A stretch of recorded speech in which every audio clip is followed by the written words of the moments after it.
Greetings and salutations, good friends, and welcome to Blades in Paradise. My name is Dr. Winston Thoreau, and I will be your guide to the perils and pleasures of our paradise amidst the post-apocalyptic Pacific Northwest. Now, we'll get to the chicanery and shenanigans momentarily, but before we do, allow me to deliver some news. Blades in Paradise is an actual play podcast run in John Harper's Blades in the Dark, and we're sponsored by the developer Evil Hat Games. Use code BARDROCK10 at checkout to save on your order. Bard Rock Network is sponsored by Dragon Master Games. Visit dragonmastergames.com for all your CCG, TCG, TTRPG, and miniature game needs. If you enjoyed the stories we tell, you can tip us on Ko-fi or visit us at patreon.com/bardrockcafe. By sponsoring the network, you not only help us provide an ever-expanding library of shows, but gain access to bonus content, the network Discord, quarterly backer games with the network community, and an annual swag bag. Now, without further ado, let's join Lizzie, Sterling, and Max, as well as myself, the crew of ESPN. Enjoy! Blades in Paradise is a dystopian story intended for adults. These stories intentionally address challenging topics that might not be suitable for all ears. This campaign includes content warnings for gun violence, child endangerment, animal cruelty, unintentional misgendering of a non-binary person, substance use, and graphic descriptions of injuries, including the eyes. Listener discretion is advised. Welcome back to Blades in Paradise, where a group of postal workers undermine a corporate aristocracy, secretly making electricity out of ghosts. I'm Paul, the Blades Daddy for Campaign 1. Suck it, Anthony Birch. As always, I'm joined by the best scoundrels ESPN has to offer. My best friend's in a tube, not sure what to do, so I took out his soul. Bring it with me too. My name's Jim, I'm Dr. Winston Thoreau.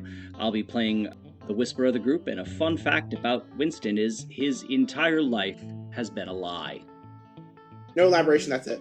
No, it's just everything he's ever believed in is now just known to be completely false to him, and he is constantly questioning everyone he knows and every motive or method they may have and everything he's ever learned, and so it's enough to drive a person insane, quite frankly. Hello. My name is Justin. I play the rascally scoundrel and less humorous last episode than normal, Maximilian Graves. He was given a little bit of sanity and his memories back, albeit briefly, and I think he might have an agenda. So I'm gonna save that little fun fact for later. Max really needs to keep like a day planner or something. It seems like a lot would have been solved if he would have had access to, some form of just weekly calendar or organizer. Well, I think they stopped making that around the year 2122, something like that. Yeah, we live in a society where reading and writing are considered luxury skills. They don't just sell a planner he could buy. Makes it out of rat parchment. For you Patreon subscribers, you can find our recipe for rat parchment available if you donate at patreon.com/bardrocknetwork. Bard Rock Cafe, actually. We didn't rename the Discord, or the Patreon. We just made it more stuff. Hi, I'm Queenie. I play Lizzie Calhoun, the hound of the group, with my trusty hound, Shadow. And my fun fact today is I have nothing. I'm not even gonna lie. You know the rule, you gotta on the spot it. She does have a cool animatronic arm now that, trust me, she's gonna show off to Swift and Victor when they get back together. Yep. And I looked up my notes on what it does from last time because I owed you those. Once per day, you can just fire a very powerful energy blast. It is high caliber, armor piercing. Basically, you fire a literal cannon out of your hand. It is 2 stress per shot for each shot you fire after the first per day. Because you basically can blow a hole in the side of a wall. How many homunculi would it go through? That's a good question. Like if I lined them up like a lightning shot. The energy would dissipate on contact. It's not like it's armor piercing in terms of it would damage something that's armored. Not in terms of it's going to spear a hole through things. Oh. Think of it as firing a big explosive energy blast. Like Mega Man fires. Gotcha. Hi. I'm Riley, and welcome to Punch Squad, a podcast within a podcast profiling Sterling's favorite meal that they've ever made. Sterling's super spicy slop sub. It consists of pound of beef, pound of beans, full onion, full bulb garlic, whole pepper, whole jalapeno, a ghost pepper, bunch of chili powder, a little bit of salt, and half a bottle of oh my gosh, and half a bottle of sriracha, fried up on a bun. We did not plan that Jim was going to talk about recipes when I had this ready. Did you by chance happen to make many of these for Sloppy Joe prior to him showing up last time? This smells way better than Sloppy Joe. It's probably dangerous, but... We already established Sloppy Joe's diet consists of beans, asparagus, more beans, and artichokes. There's only some beans in this. He eats a lot of meat too, remember? Yeah, he does eat a lot of meat, but the reason he smells so bad is because he eats 3 helpings of beans, 1 helping of artichokes, and 1 helping of asparagus at every meal, in addition to the meat. His mama taught him to eat his vegetables, but only the ones that make him stinky. Beans, the magical fruit. The more you eat, the more you toot. Yes. Yes, the legend has that Sloppy Joe once farted so hard he launched himself 10 feet in the air. That's the boost you need when you try to double jump in real life. Yeah, so what you're gonna have happen is in the middle of this boss fight, you're gonna hear a goofy Wilhelm scream, "Yahoo!" and Sloppy Joe just farted himself up to the 55th floor of this high rise to help you. That's not gonna happen. Incredible. Why? Exactly. All right. Anyway, last time you successfully turned Max from death using the mysterious medicine Benny gave you, that you are pretty sure was made from vampire blood. And he is much more on point than normal. You send to the next floor of famous footwear known as the nursery, only to discover that famous Nathan you've been dealing with is some sort of automaton powered by corrupted fractions of original Nathan's soul. In fact, the Nathan Winston grew up with is in a medically induced coma in the nursery. Winston chose to euthanize his friend, bottling his spirit for the time being to end his suffering. You then all made it to floor 54, medical and prosthetic research, where Lizzie got a new Mega Man-style arm cannon, which we just went over, and you all got several bottles of medical tonic to cure what ails you. Session ended when you ascended to floor 55, homunculus research. No doubt the stolen research you're after awaits you in the next room, along with the robotic famous Nathan and an army of homunculi super soldiers. So before you open the door, what do? All right, Max, this seems to be your expertise, the stratagem, if you will. What do we do? What tools do we have available? Punch your mic for starters. Shit. I have my sidearms. I mean, in this room, in our surroundings, everything is a weapon. You are currently outside of the door to what you presume to be the entrance to the cutscene where Nathan is going to monologue at. Well, we've got some guns. We have a race car bed. We have a pair of rocket boots. I have my best friend's soul. And possibly some police officers who may or may not look like Reginald Bell Johnson. Strapping man. Very good. Brilliant mustache. Sterling. I have some burglary gear. Oh, yeah. What's up, Max? Metal and plastic shield of racing. Lizzie and I will cover the sides with our firearms. Thoreau. How dear was your friend to you? I assume that the reason that you're still alive without asking you is because you have something or someone that you need to avenge, that you have some kind of unsettled business. Either that or you really have an obscene fear of death. No, I was talking about your friend Nathan. Consider the level of revenge I'm looking to take equivalent or not superior to yours. At least from my perspective. I understand that's quite selfish on my end. Or Benny just likes to keep him around. In life, we choose our friends and family, and we also influence them. So, perhaps, weaponizing your anger in a way to influence your friend's spirit, maybe to take back the bit that still lingers and make him whole once we get into that area. But for now, let's worry about getting through, shall we?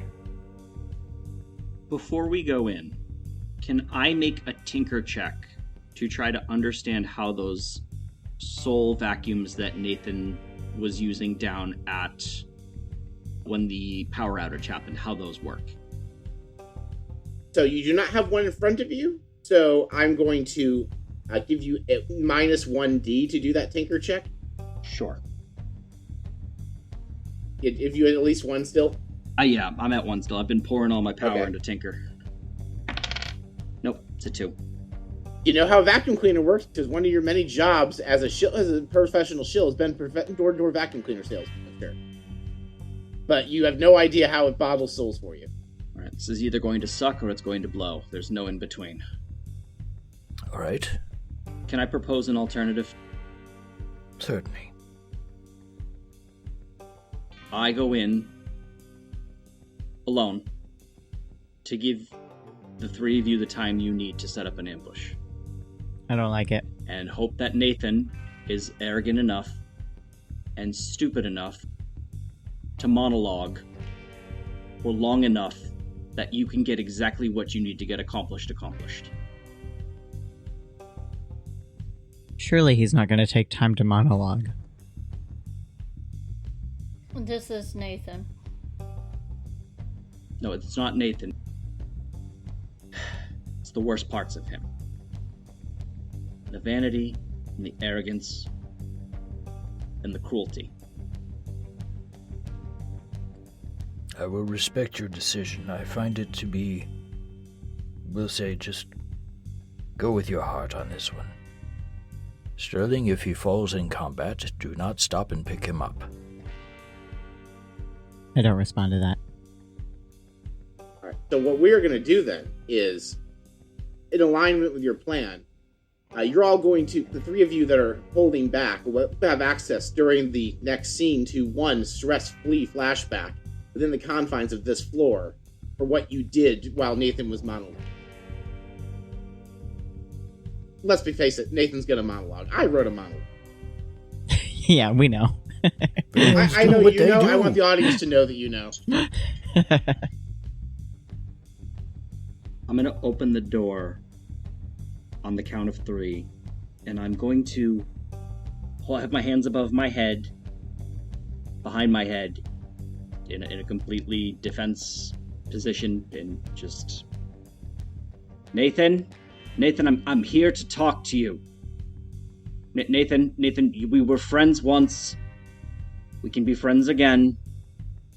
This isn't about my crew. This isn't about my team. This isn't about anything other than you and I. This has always been about you and me. So come out here and talk to me. Let's talk like adults. All right, so you walk in, presumably with your army of Carl from Family Matters staying back with your team, so you look minimally like a threat. You enter the research lab. You see the walls on each side of the floor, lined with pods similar to the one that was holding Nathan Prime in the nursery. Only these pods appear to be holding, based on the sheer bulk of each mass inside of them, homunculi being held in some sort of stasis. There appear to be 10 pods on your left, and on your right of this enormous 60-foot by 60-foot spans the entire floor room. 20 homunculi in total. That is, of course, in addition to the 3 familiar homunculi you see waiting across the way for you. Patty Melt, Big Mac, and Jersey Melt. About time you got up here. Nathan's voice rings over the loudspeakers in response to your thing. I was getting impatient. You weren't going to die and save me the effort. You could have at least gotten up here faster. You could have sent the elevator, or just let us in. Didn't I send the elevator? I mean, yeah, I sent the elevator. I just locked you out when you got up there. Well, see, therein lies the problem. You see, if you wanted us here quicker, then okay, I'm not here to bicker with you. I'm done bickering with you. What is it that you want? What is it that you're trying to get accomplished? I mean, you all keep getting in my way. You blew up my blimp. You stole my grandpa's soul. We both know that's not your grandpa's soul. Alright, fine. You stole my soul. Apparently, you actually, like, you see his eyes glow white as he attunes. He's like, you have my fucking soul in your pocket, you asshole. I do. My other soul. My other soul. Not the soul that you stole. You stole my other soul. Yeah, and you stole my best friend's life, so I guess we're kind of even in that regard. I mean, I didn't. It was Duncan, not me. I'm just, like, I'm part of him too. Like, I didn't scoop out a chunk of my own soul. You may not have wanted to have a chunk of your soul scooped out, but you chose what to do with it once it happened. And for the last 5 or so years, you've done nothing but sully his name and make him look like a flaming fucking asshole. Well, that's true, because I'm the part of Nathan that enjoyed being a, as you quote, flaming fucking asshole, which is why he pulls rope and a velvet curtain that was lining the entire back wall of the room where he is opens up, and you see an entire fucking gospel choir standing on some bleachers waiting for their cue. And what happens is Nathan starts singing. If there's a prize for rotten judgment, I guess you've already won that. You lot are causing aggravation. Soon you'll be history, hear me, got that. Who'd you think you're kidding? Nathan's gonna barbecue. You should've kept your distance. Honey, he can see right through you folks. You can't conceal it. We know what you're doing, what you've come here for.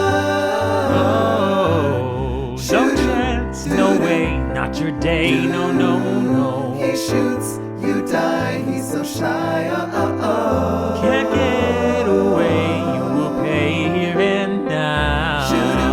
Shoot him, ooh. I thought that Winston learned his lesson. I'm just too good for you to top.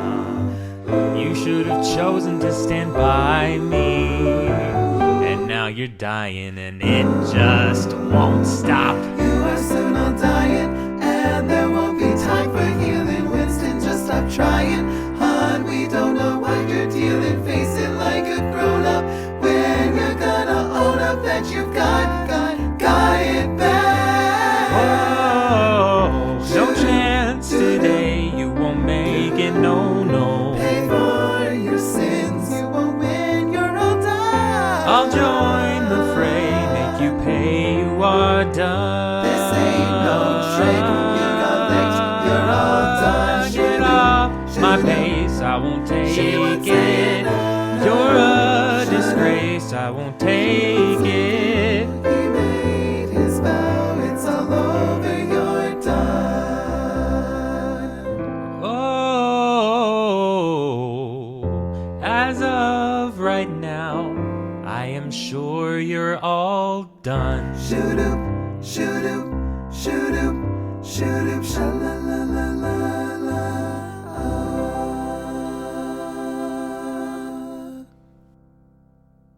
And then the gospel choir promptly gets up and walks away. I hope you at least paid them a day rate. Yeah, I totally paid them a rate. If you want to go ahead and roll, study, survey, anything, or if you just want to be confident, like they were paid, but probably not as well as they should have been. Before we continue, I'd like to say, Paul, that was phenomenal, and I'm very impressed. That was very nice. Thank you. All right, as Nathan finishes his song and Winston asks his question, Nathan then pulls his microphone and he says, "Execute Order 66." And it echoes, not just physically, you can feel it echoing psychically, Winston, across the area. You see each homunculus in the pod spring to life, their eyes glowing white as they burst out of the pods, train their eyes on you. Okay. At this point, I will say that you all had an opportunity to make your planning or enter the room if you want to intercede with your flashbacks, but at this point, thematically, Nathan and all the homunculi are only aware of Winston. Would there be a way for me to kind of hide behind the door frame? For a sniper position? Roll prowl. Yeah, that's a nat 1. They see me. Yeah, no, Nathan definitely, kind of while you were all sneaking in, your spot got completely blown up. Nathan had you clocked immediately. And there are definitely at least 2 homunculi that are kind of marching in the direction of your sniper nest. I will say that you did not negatively impact Sterling or Max or any of the Carls if you want them to position elsewhere. And I will say the Carls do have the benefit of the 1 free flashback if you want to position them. Sterling, how would you like to be able to be sneaky for a change? That sounds fun. You got a plan? You see Max as he smiles a little bit, and his eyes kind of glass over a little bit, as he is going to use, for the first time ever, in this game anyway, his special ability. I'm going to push myself, and I'm going to summon a heavy, heavy fog. Holy shit. So Nathan sees that, and he's like, oh shit, the steamworks are leaking. That's not good. And I just extend it out away from me so that it kind of starts filling up the room. If either you or Queen would like to use your free flashback to say that Queen positioned herself after you made the fog, I will let Queen roll again at the expense of one of your flashbacks. With a bonus die because the fog is there to hide her. I will definitely use my free flashback.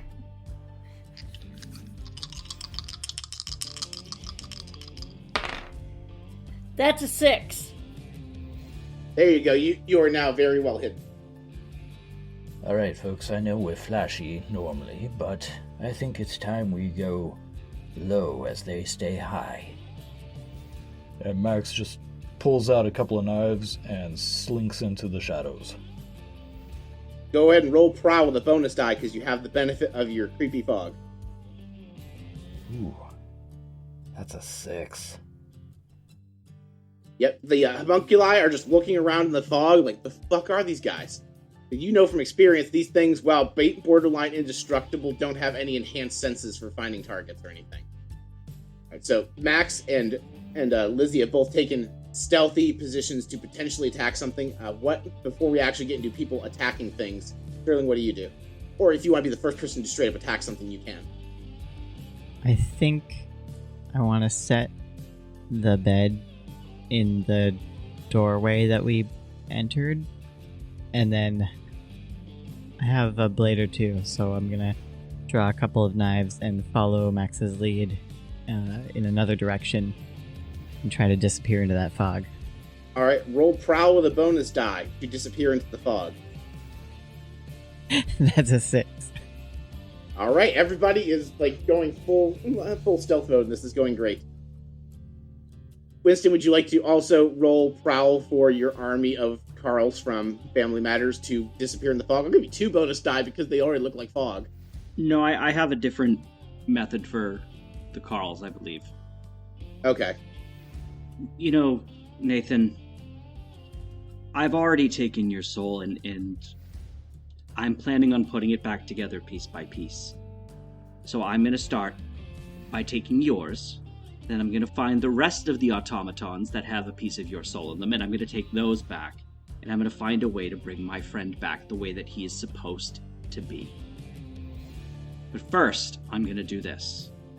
And I would like to attune and try to shove all 4 of my Carls into the first homunculus that I see. Let's call it Big Mac. Okay, you're specifically targeting Big Mac. Okay. In an attempt to overload the homunculus and make it explode. Alright, roll a tune. 4 and a 2.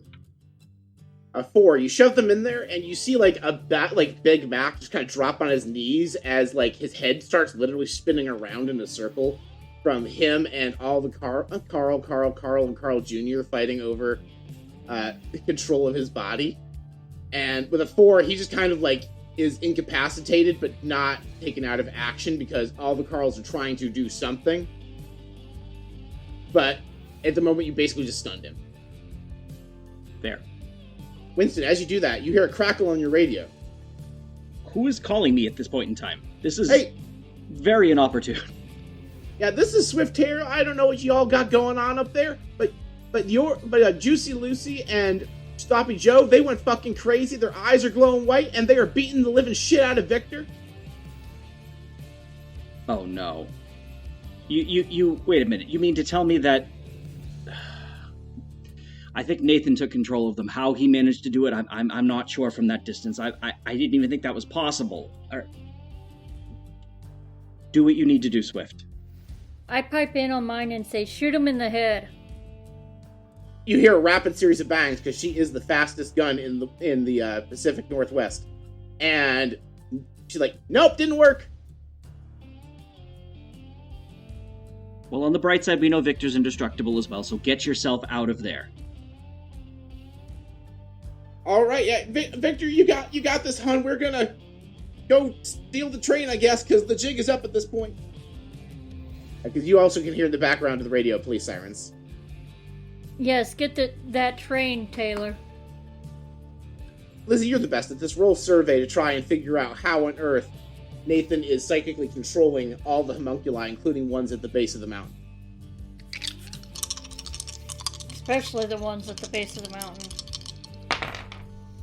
That is another 6. All right, so you look at his microphone, and you are one of the more technically skilled members of the crew. You see the wire he's going into a transistor in the ceiling. You see like a big glowing red bulb. You get the impression that that bulb is some sort of transmitter that boosted his psychic power. Probably too late to stop him from like overriding control. But if you guys blow it out, he wouldn't be able to give them new commands.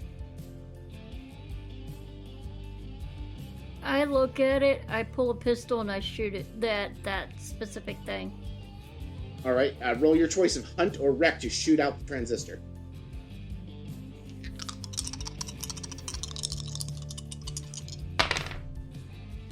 That would be a 4.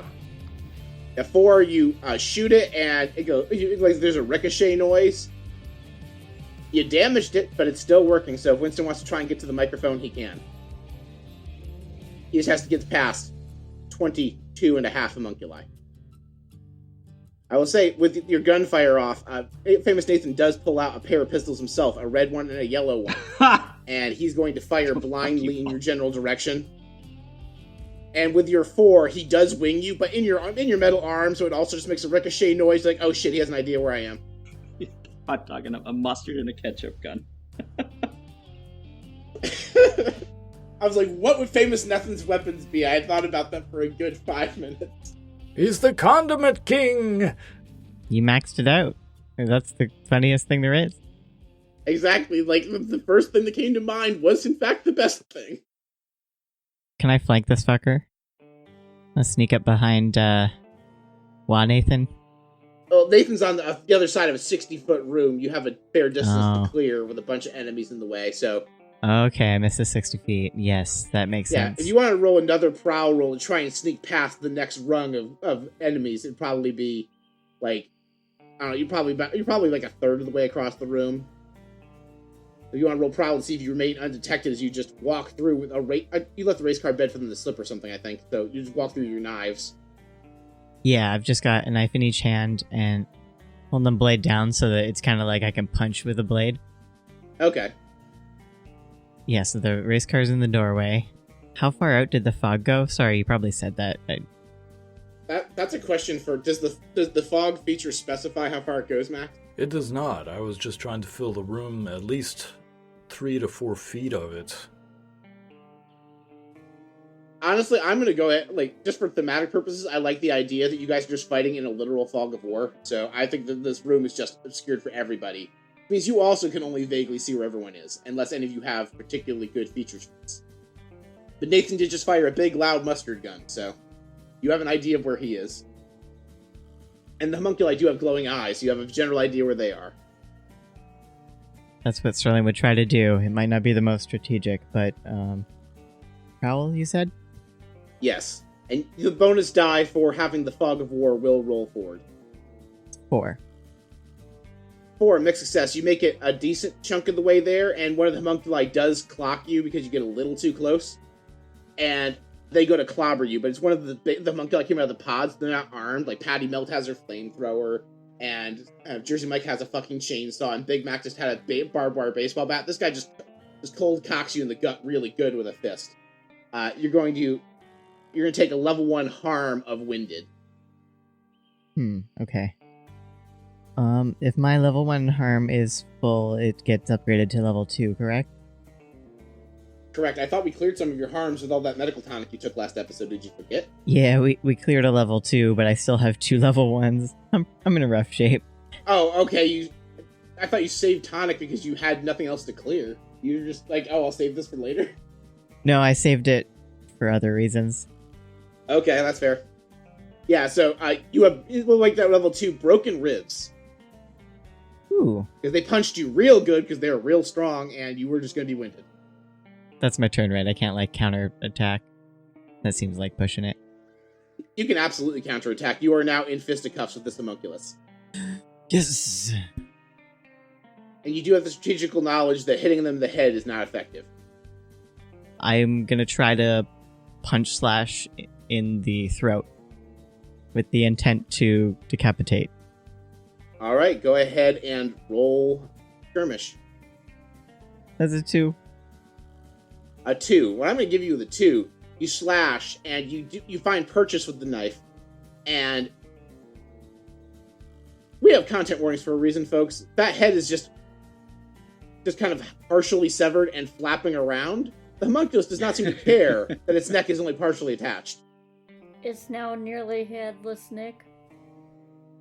I think that was more than a nick. They're going to clobber you again. You're not going to take more harm. It's just more like, oh, hey, you are, exchanging blows with it.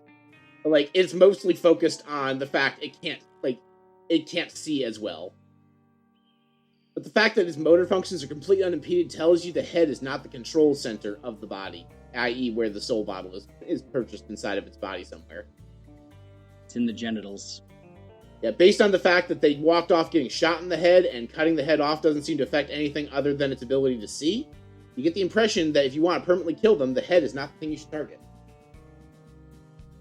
Everybody start chopping body parts. Max, what do you do? I would say you all, for expediency, you are, keeping, radio contact with each other, hey, I tried this, it didn't work. So you can have the meta-knowledge of what the other players did, even though you can't see them. And Swift can hear us while we're doing it. If Taylor Swift is in the voice chat. I'm sorry, Swift Taylor is in the voice chat. It took me 20 episodes to get that wrong. Alright, so Max, hearing this, he is laying on the ground, and he has his large gun out. I would like to try to shoot one of the homunculi in probably the chestal region, if I may. Preferably Patty Melt, if I can. Go ahead and roll. I'll let you have hunt or prowl because you're being sneaky sniper. Mm-hmm. Everyone's better for you. Okay. Do I get any bonus for that? No. The bonus you would get for being sneaky sniper is being negated by the fact you're doing it in your own fog of war. All right. Well, I got a 2 and a 6.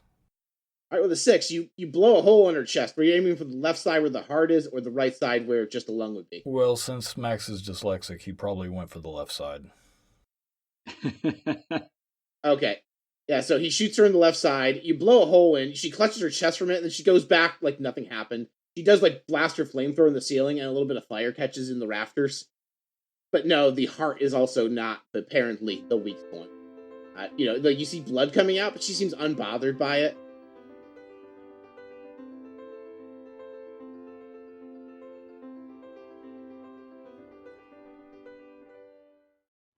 Enjoy what you're hearing? Rate us on your favorite podcatcher. Reviews on platforms like Apple, Spotify, or Good Pods help new listeners find our content. It's a completely free way to support the show. Thanks for listening. Christina, I'm all caught up in my favorite actual play podcasts. What should I do? All of them? Even my podcast, Agents of Damned? That's right. Your show's excellent, but I'm up to date on that one too. I'm not sure what to check out next. Yeah, I know. There's just so many excellent actual play productions out there, it can be overwhelming to choose one. Not to worry, friends. I can make some recommendations. Oh my gosh, it's multi-talented TTRPG actual play performer and professional musician Marty Balmer. That's right. Just check out my new podcast, College of Whispers. We're the actual play book club that can help you find your new favorite production. Join me and my co-host Vicky every month as we review and analyze different productions in a spoiler-light format that's both entertaining and informative. Wow, that sounds great. You don't just look at the big name productions, right? Yeah, I feel like whenever I ask for podcast recommendations, the same handful of super popular mainstream shows is all I get suggestions for. Not to fear, on College of Whispers, we look at a mix of big names and indie productions, so the scrappy up-and-coming shows can get their moment in the sun as well. Well, I'm sold. I'm gonna go download College Whispers on my favorite podcatcher right now. Thanks, Marty. Wait, Paul, we're part of the Bard Rock Network now. How is any of this news to you? Give them a listen, everybody.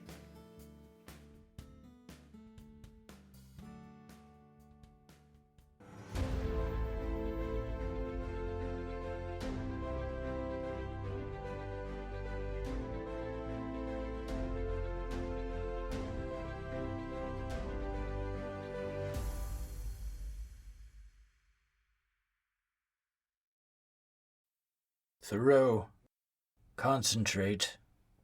Remember what we talked about. Now, I have a question for the DM. Okay. Would you consider Dr. Winston Thoreau to be pure of heart? Flavorfully, I don't feel like I feel like a lot of his characters I'm a shill and a little self-absorbed, so I don't know if I'd be pure of heart. Okay. We're going with the Akira Toriyama definition of Vegeta's pure-hearted, so maybe? Mechanically, what are you looking for? I am going with the Akira Toriyama version of Pure of Heart, because I would like to use my special ability, Compel, and I would like to attune, and I would like to push myself to try to draw as many captured souls that are in the room out of their containers into just the space that we're in an attempt to disable as many homunculi as I can. All right. Can you please read that ability to me? Because we have been treating the containers as if they need to be physically open to let the soul out. Sure, it says, you can attune to the ghost field to force a nearby ghost to appear and obey a command you give it. You are not supernaturally terrified by a ghost you summon or compel, though your allies may be. I'm going to say it will not work on the homunculi because while they are nearby, they are bothered. Okay. If otherwise, I would have I will say, if you want to use that ability to summon the ghost of Nathan out of your pocket, I'll let you do it.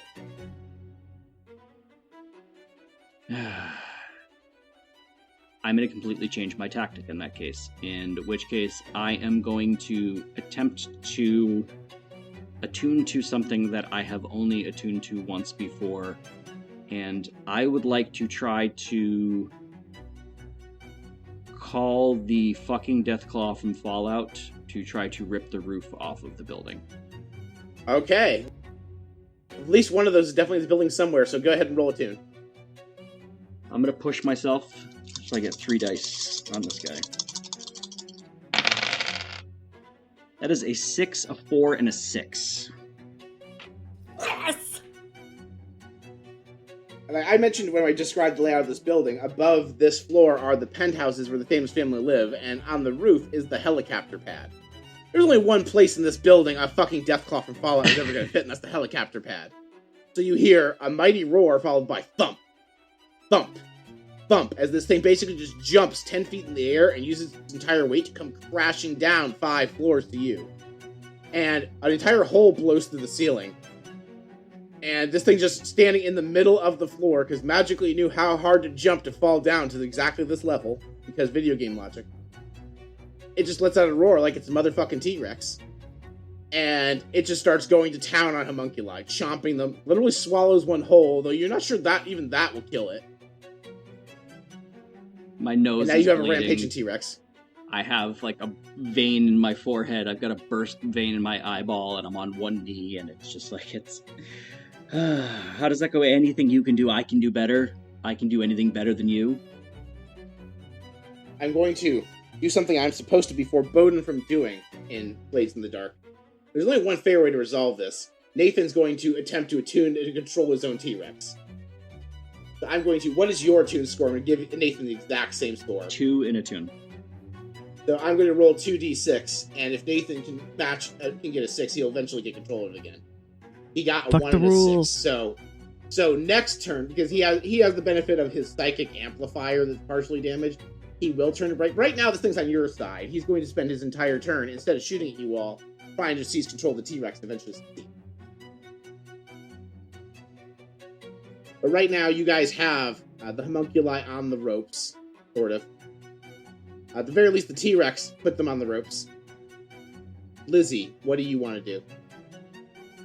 I'm still trying to get at that crystal up above, which would stop it from getting the T-Rex, correct? That's true.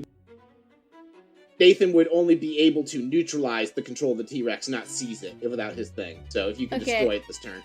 I'm going to use my pistol again, but I'm going to push myself and use my sharpshooter ability, which I could use it to attack at an extreme distance or unleash a barrage of rapid fire to suppress the enemy. And I plan to use the barrage on that crystal. I think what we want to flavor it as would actually be, instead of a distance, okay, you're sharpshooting from a distance. So you're basically doing the equivalent of shooting like a fly out of the air. So you push yourself and you perfectly shoot that transistor, it blows out. So at the end of this, the Deathclaw from fucking Fallout will be a neutral party in this interaction between you all, and will attack everybody indiscriminately instead of your side or Nathan. Which is probably better than Nathan turning it against you. Yeah. That is Lizzie's turn. Lizzie has remained in a safe, fortified position with her emotional support race car bed to shield anyone who might approach her.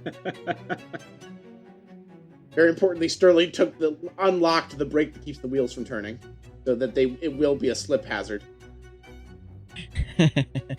Well, and my emotional support dog's there beside me. That's true. Shadow is also staring there, like, hackles up, like, ready for any homunculi to get in his business. But Sterling, you are still in fisticuffs with this one partially deheaded homunculus. And you are also aware that Max blew one's heart out, and it just kind of went shrug. I'm going to try to kick one of their knees to try to shatter that leg. Okay. Roll skirmish. Oh, fuck. That's Snake Eyes. Alright, with a critical failure, I gotta punish you. So, what happens is, you go to kick this thing in the knee. It's close enough to you, it kind of, like, sidesteps, and it does that, like, thing where you, like, chest bump someone really hard, and it is much burlier than you. You go tumbling on the ground, and your knives go scattering away. You are now knifeless. Good thing I'm a weapon. Yes. So, like, it disarmed you is the penalty you're going to get for your snake eyes. Also, you did not make any progress in learning how to kill it. Grr. We'll get there. Sterling, you don't have a Tyrannosaurus Rex? I am the Tyrannosaurus Rex. That's true. Sterling did T-Rex. once 1v1 a Tyrannosaurus Rex, and... But your arms are way too long to be a T-Rex. You're more like a velociraptor. Deinonychus was better. Yes, because velociraptors are known for their much longer and more formidable arms. Listen, I know like 3 dinosaurs, despite having 2 small children. They're just not into dinosaurs, so... I always gotten Stegosaurus feelings from Sterling, personally. Actually, the Anglosaurus. You've given me an idea for my next turn, so thank you for that. Sterling? Smack them with your ass club? No, Sterling's gonna flex really hard and just have a bunch of blades pop out of their spine. I'm gonna cough up some poison, obviously. That's the Dilophosaurus. Which of the homunculi is played by Wayne Knight? It's actually funny. This whole time we've been telling everyone Sterling's a cutter, but really there's some sort of weird mutant with the powers of every dinosaur ever known. I just haven't had an occasion upon which to extend my frills. Anyway, Max, what are you doing? Sterling has the power of every single dinosaur ever, which means Sterling can go extinct at any moment. I shit you not, I have my next week fun fact prepared, and it involves fucking dinosaurs. That's what I'm gonna do, yes! Riley slowly crosses out Sterling has the power of every dinosaur on her notebook.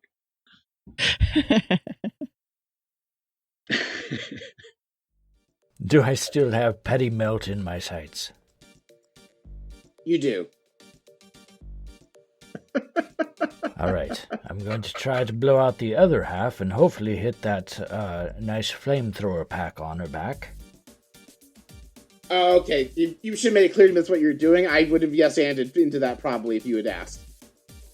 You'd been like, oh, hey, I'm hoping when I blow out her chest they hit the oil pack on the flamethrower. I'd be like, oh yeah, that's the thing that would logically happen. But yeah, go ahead and do it. All right. 4. With a 4, you can either wait and shoot her in the pack when the pack is exposed while she's trying to figure out where the fuck everybody is, or you can just clip her in the chest. You're not going to be able to get...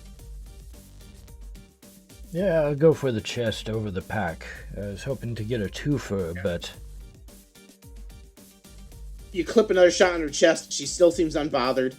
Like, she seems like she's struggling to breathe, but you also know from dealing with Victor only kind of has to breathe. Like, it's like the body functions that a living being would do help a homunculus function, but they don't turn it off if they lose access to them.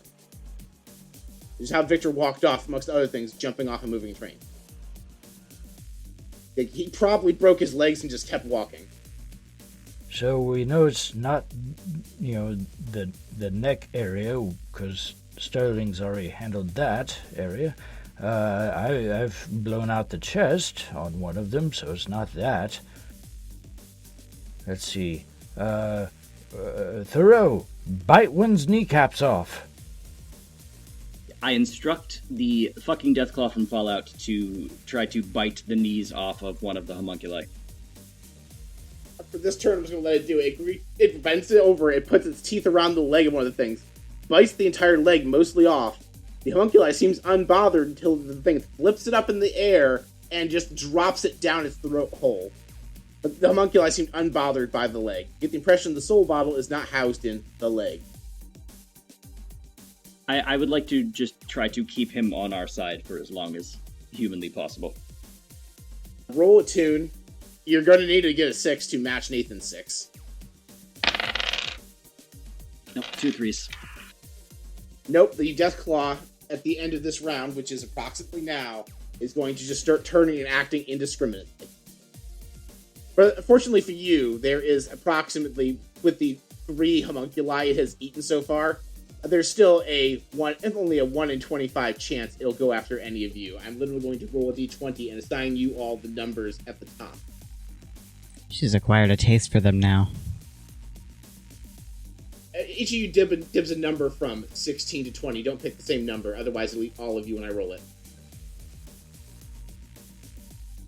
You do need to tell me the number. No. No. You fool! And I'll take 20.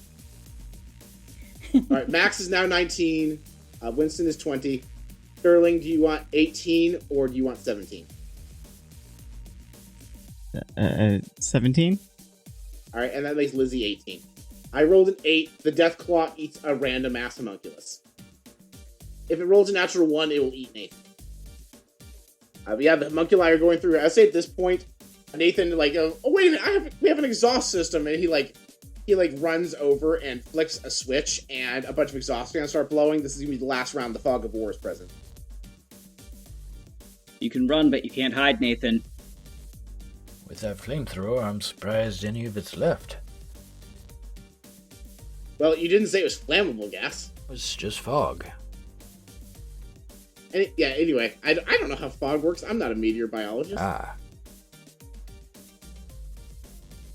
Meteors aren't It would just made burn of it living off. material.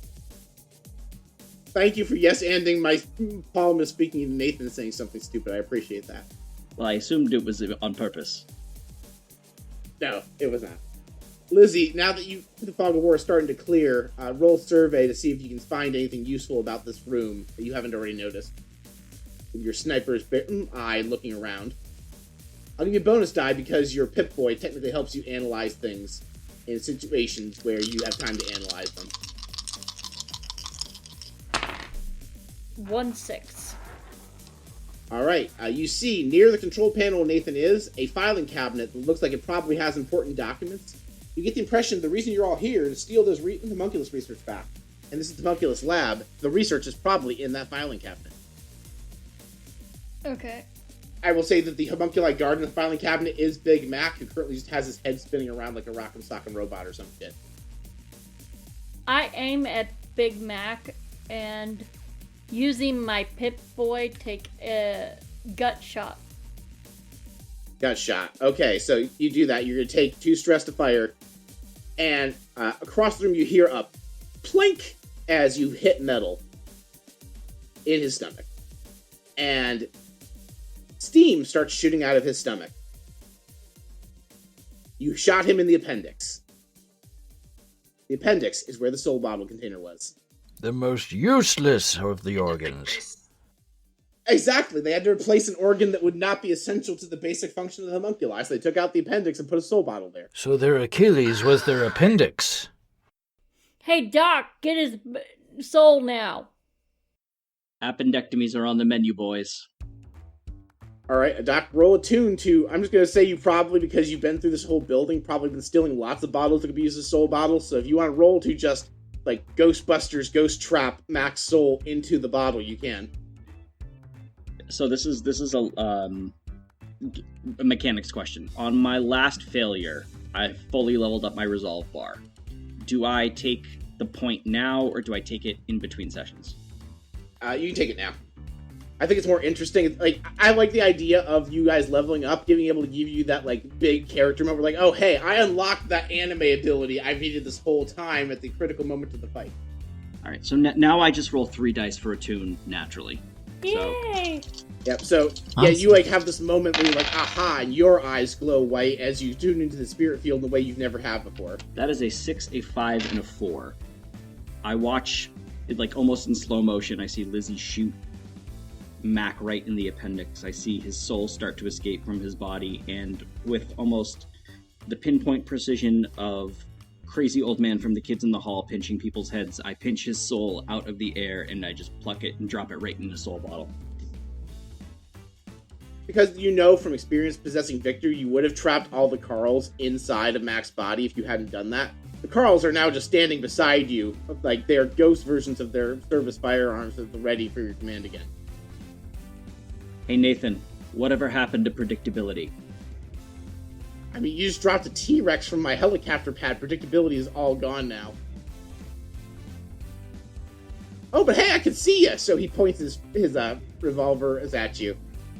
What do you do as famous Nathan goes to shoot at you with his ketchup and mustard guns? I hit the deck in a fetal position. Trying to think of what roll, because I can't just shoot you without you rolling. That's how this works. Finesse? Is that like a deck thing? Yeah, roll finesse to instinctively drop in the fetal position as you're being shot at. That's a 3. I'm shot. Yeah, with a 3, the ketchup gun gets you clear on the shoulder. Take a level 1 harm for injured shoulder. At this point, Sterling, you are now up. You now know the big glowing weak spot. But you are prone on the ground. All right. Inspired by our conversation in the voice chat, I try to get to my feet, and I want to kind of rev up and then run and headbutt the closest homunculus in the appendix. I will double check this. Are you just running, or if you want to, you can rocket punch again, because you do have up to a minute of thrust on your boots. You really want to hit this fucker. Yes, thank you. I would like to rocket headbutt, like when Mega Man has the power-up helmet in Mega Man X. Exactly, that's what I was thinking of. M. Bison's Psycho Crusher. Yeah, I will give you a bonus die to just do the V headbutt really, really good into this guy's appendix. And sorry, is that a skirmish roll?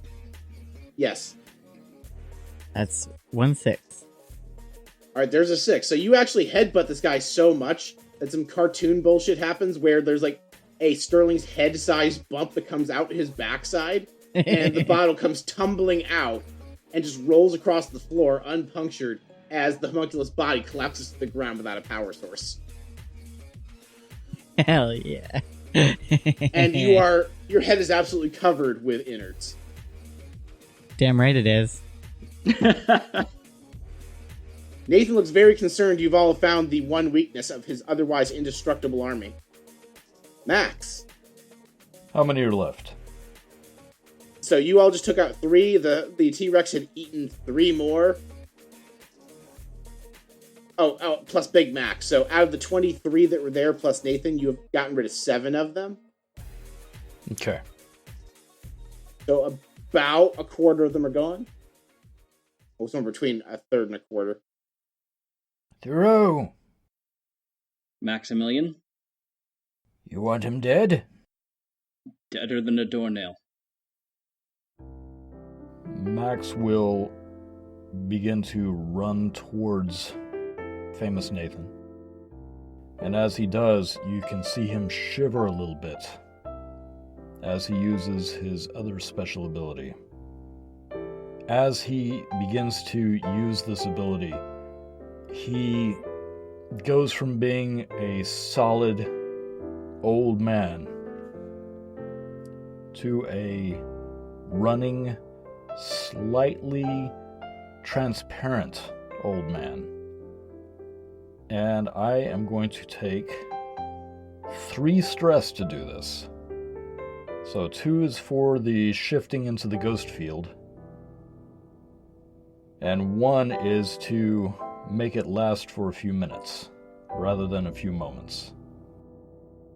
Okay. And so you just phase right through any of the homunculi that try and reach out and grab you as you pass through them in this assumably incorporeal form. Correct. So you just beeline right to Nathan. What do you do when you get to Famous Nathan? I plunge my arm into his face. Okay, so you do that. One last chance. You are incorporeal, and we've established that all the electrical devices in Blades, our version of Blades in the Dark, are powered by ghost power. Uh-huh. 2 things happen when you shove your arm in Famous Nathan's face. A bunch of sparks go flying. Your energy starts intermingling with the energy in the machine. Max actually disappears in a flash of light as he is sucked inside the soul bottle housing Nathan. You and Famous Nathan are now fighting for control of the automaton. Woohoo! Holy shit. And you're just kind of sitting there in like a mind space. There's like, you see Nathan looking exactly the same. And you're floating in this like ether thing, like some Kung Fu Panda 3 shit. And he's like, "The fuck are you doing in here?" I'm giving you one chance, boy. You stop this, or I will make sure that every splinter of your soul is wiped from existence. I know that Thoreau wants his friend back, but if this is what we have to expect, you're better off gone. Alright, roll command. Yeah, don't have good on command. That's a 3. And with a 3, Nathan looks disinterested, and he kind of like, excuse me, you might be attacking me, but this is my house. And he just waves his hand, and some of the psychic energy that kind of surrounding you two start to close in around you. And he's basically trying to mind crush you from Yu-Gi-Oh! With a 3, you're going to take a level 1 harm of headache as he psychically attacks you. Joke's on you. I barely have any sanity whenever I'm normally awake, so a headache will keep me focused. He looks concerned at this comment. You all see just Famous Nathan's robotic head spinning around a swivel like Big Max was, and steam shooting out of his ears. But not spirit steam, just exhaust from a machine. Okay, so it appears that things have escalated rather rapidly. one of you two, Lizzie, go for the documents. We need to finish the job. I'll try to help Max, and Sterling just keep killing everything that moves. Can we kill Nathan now because of Max being in there or not? No. Not if you want Max back. I try and make for the file cabinet with the documents. So Lizzie makes a dash, and the homunculi are going nuts, mostly because there's a T-Rex going at them. You narrowly dodged the T-Rex taking a chomp at you as I rolled a 14 on the D20, which wasn't high enough to get any of you. And Lizzie, you make it to the filing cabinet. Okay. Can I go ahead and open it and try and find the files that we need? It is locked. Only you had skill in tinker or a sonic screwdriver. Or tinkering tools? Yes, you have tinkering tools, and your Pip-Boy will help give you advantage on tinker. So the bonus die will tinker to pick the lock. Oh, well then. Because I already have one dot and tinker. That is a 5. Yeah, with a 5, you jimmy the lock. It takes you a little bit, but at the same time, the only person who was guarding this thing is down for the count. The only one of the homunculi of named a thing that's left is Jersey Mike, who does have his eyes on you and starts approaching you with a chainsaw. So that's probably a problem someone should deal with while you're dealing with the lock. And while I'm tinkering with it, I go over the radio and say, Victor, get them in the gut. Okay, I'll get to that as soon as I can move my arms again. Front row. Yeah, and Swift Taylor's like, yeah, no, they got him by both arms. They're just kind of repeatedly slamming him into the train. So shoot him in the gut. Oh, you want me to shoot him in the gut? Sorry, you told Victor to do it. And you hear a gunshot and... The appendix. What's an appendix? Lower left side, near the back. Oh, okay, that's very helpful. And she fires off 2 more shots. Okay, they're dead. That was easy. Now get the train. Oh, that was quick. It's a shame, really. Those were 2 of the best employees we've ever had. Really? Oh, God, the smell is even worse now. It's actually peeling paint. I think my hair turned white. I want to give another one a Tricerabop, and it's covered in viscera. Go after next homunculus in my warpath. Yeah, I assume the homunculus you're going after is probably Jersey Mike to protect Lizzie. Yeah, that makes sense. Alright, roll skirmish, and I'll give you a bonus die if you're still using your rocket boost. You're just trying to clear as much space as possible. I will remind you, however, he does have a motherfucking chainsaw if you roll low. But you're 1 floor up from prosthetics, so what's the worst that can happen? I don't care. It's fine. I mean, half the team has prosthetics now, so... Highest one was a 5. Alright, with a 5, you do not get your leg chopped off from the chainsaw. You actually, I will give you this, you tackle Jersey Mike, the chainsaw goes scattering across the floor. You do not get the kill shot because that would have been more precise and you were kind of doing rough and dirty to just get him off Lizzie's back. So you actually just plow him into the control console that Nathan hit, and that transistor blows out, and Nathan's psychic power is now not being amplified at all. Even if he could get it online again, all the controls are fried for this area now. However, Jersey Mike is very much capable of still fighting you. I would like to provide Max with some backup by trying to distort Nathan's, I'm going to use the phrase mind palace, in such a way that it's going to provide help to Max. And I'm going to do it in a way that maybe unnecessarily manipulative. Okay. I want Nathan to take on the appearance of a vampire. Okay. So, are you going to go with making him look like Benny, or are you just going to make him turn into a stereotypical representation of Dracula going blah, blah, blah, blah, blah? Because I feel like those are the only 2 versions you have. No, I want him to, I want to weaken his mind palace and give Max further incentive to destroy him by giving him the standard, fangs look. Basically, if Nathan himself was what Max has been designed to hunt. Alright, sure. Roll a tune to try and manipulate famous Nathan's visage within his own mind palace. That's a 6, a 3, and a 3. All right, with a 6, you do that. Nathan kind of wavers for a second, his vision turns to static in front of Max, and now he looks paler, and he has pointed incisor teeth. Basically, made him look like he's in a Halloween costume of Bram Stoker's Dracula. Max, do with that what you will. It is actually going to be your turn now.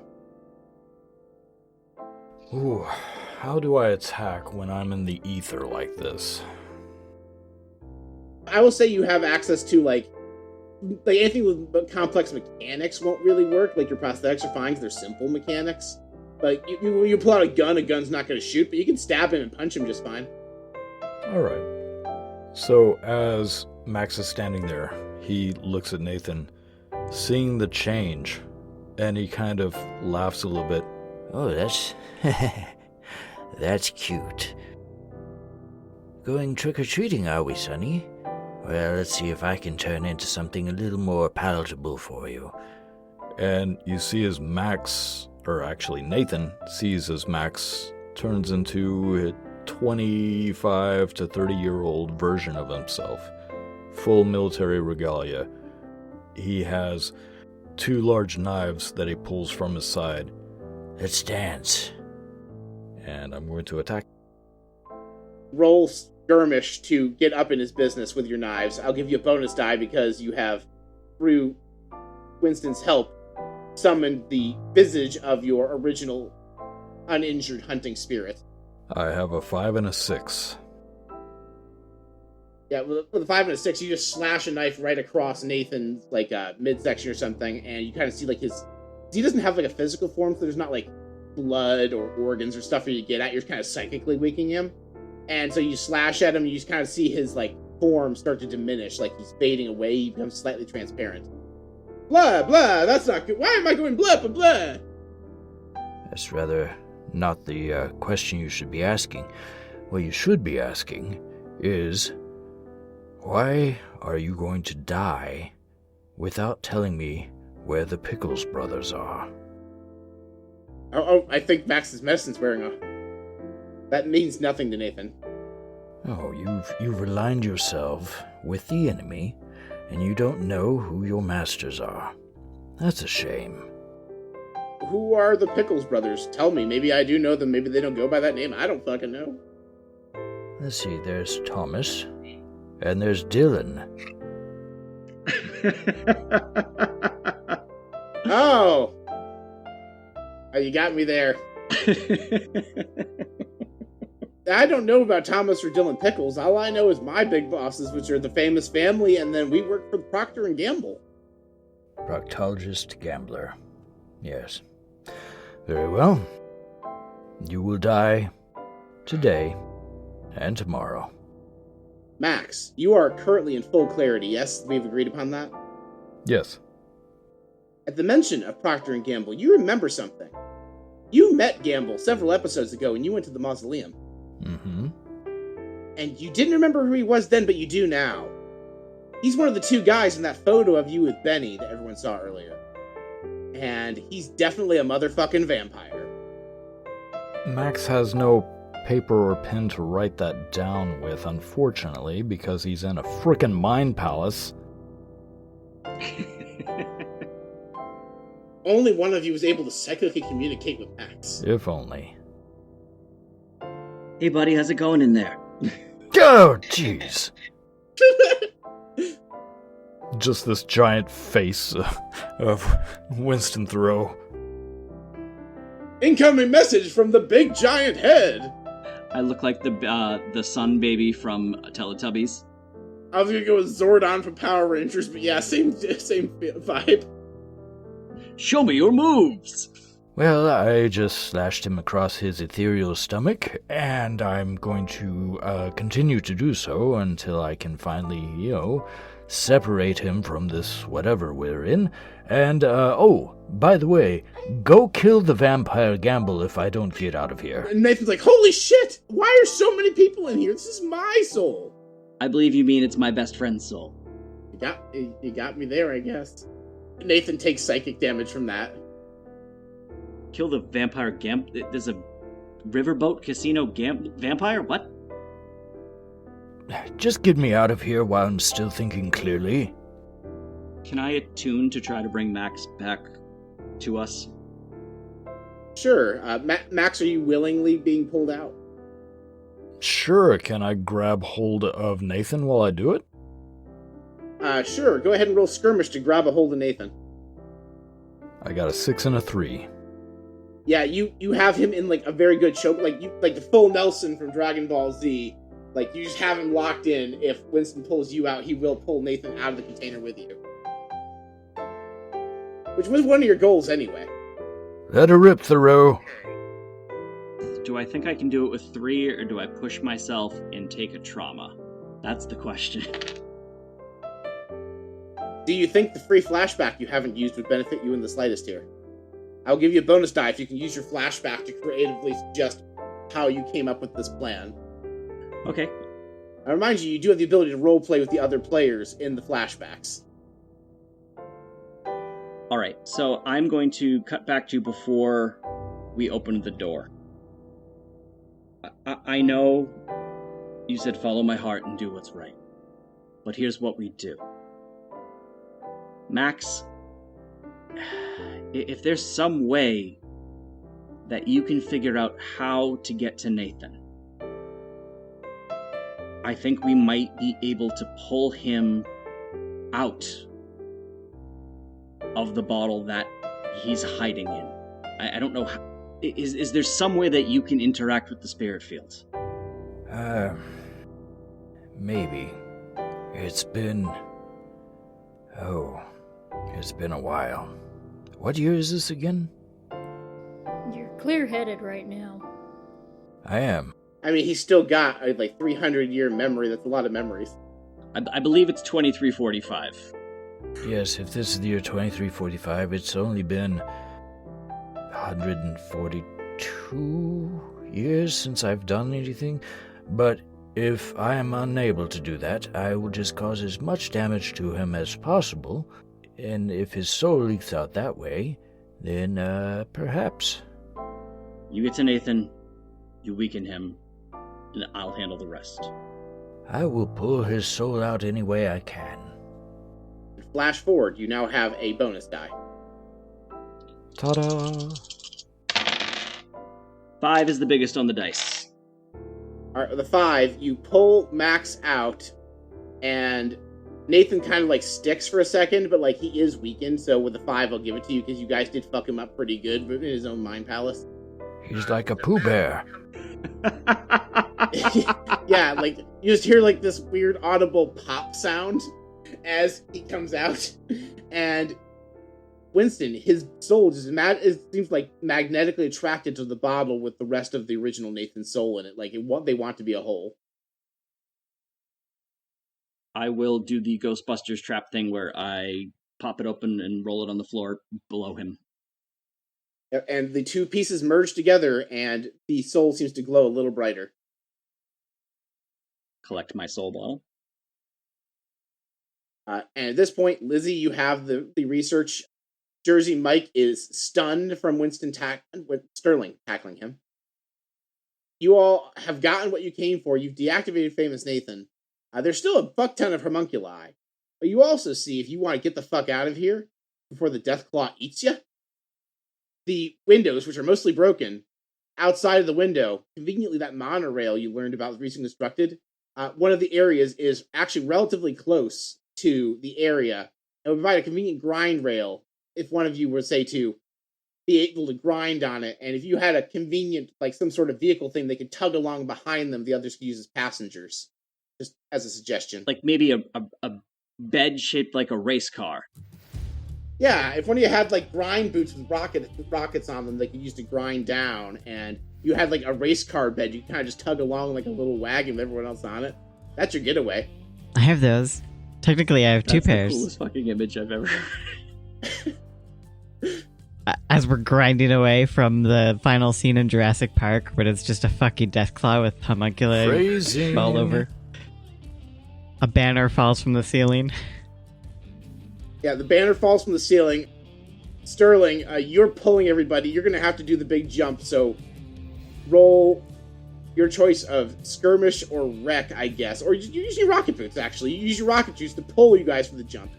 You make the jump, you stick the landing because you're using the feature of your boots, and you actually see behind you Jersey Mike, the only surviving of the subway employees, diving out the window to escape the death claw, which is eating all the other stupider homunculi.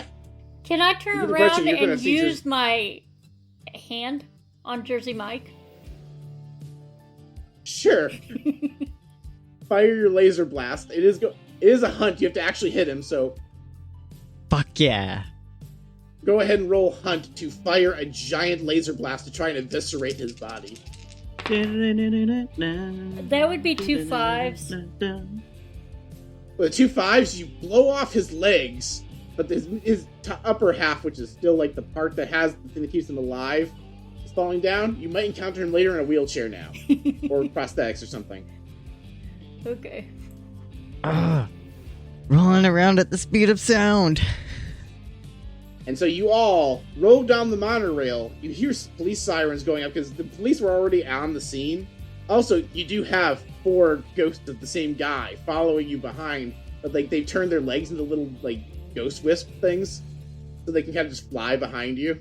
So imagine this mental image of Sterling, grind boots, pulling out a handle to pull the race car bed with the 3 of you on it, and behind you a bunch of that one guy as a ghost. And as we're grinding down, I get on my Pip-Boy and yell, "Swift, Victor, we're on our way. Get the train ready." Right, and you do that, like, "Oh, no problem, we got that, hun." And as the monorail goes down, you reach the point where, like, the monorail does connect down to the train station, so the monorail can, like, dock in the train yard.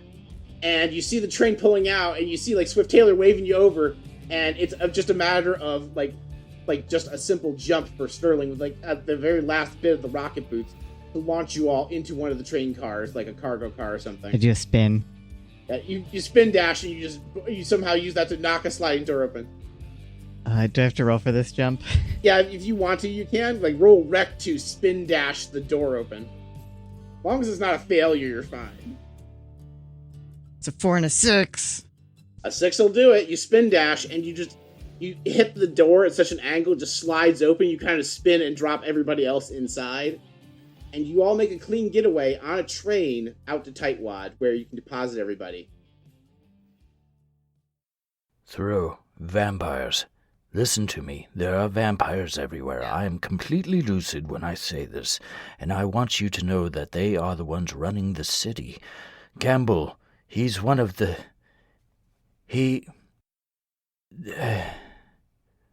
There's... Is Benny part of this? Do we need to... Oh, good doctor. Where are we headed this time? We're going home, Max. You did a good job. Oh, that's a bit unusual for me, but if you say I did a good job, then I trust you and everything about you. You have been a sterling example of an employer thus far.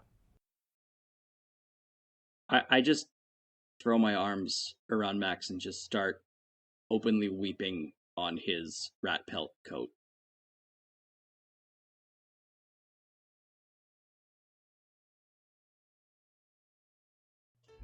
Blades in Paradise is Paul Kinter as Master of Ceremonies, Justin Langston as Maximilian Graves, Faith Queenie Long as Lizzie Calhoun, and Mel Riley as Sterling Ackred, and myself, Jim Remus, as Dr. Winston Thoreau. Dami Widener is our editor. You can directly support this show at patreon.com/bardrocknetwork, starting at just $3 a month. You can join us on Discord, you can come play games with us. We'll even send you network swag at the end of the year. You can visit our sponsor, Evil Hat Games, and use code BARDROCK10 to buy cool games like Blades in the Dark, and let them know we sent you. You can support the podcast for free by sharing us on social media, word of mouth, or rating and subscribing on your favorite podcatcher. Lastly, you support us just by listening. Thank you for listening, dear friends.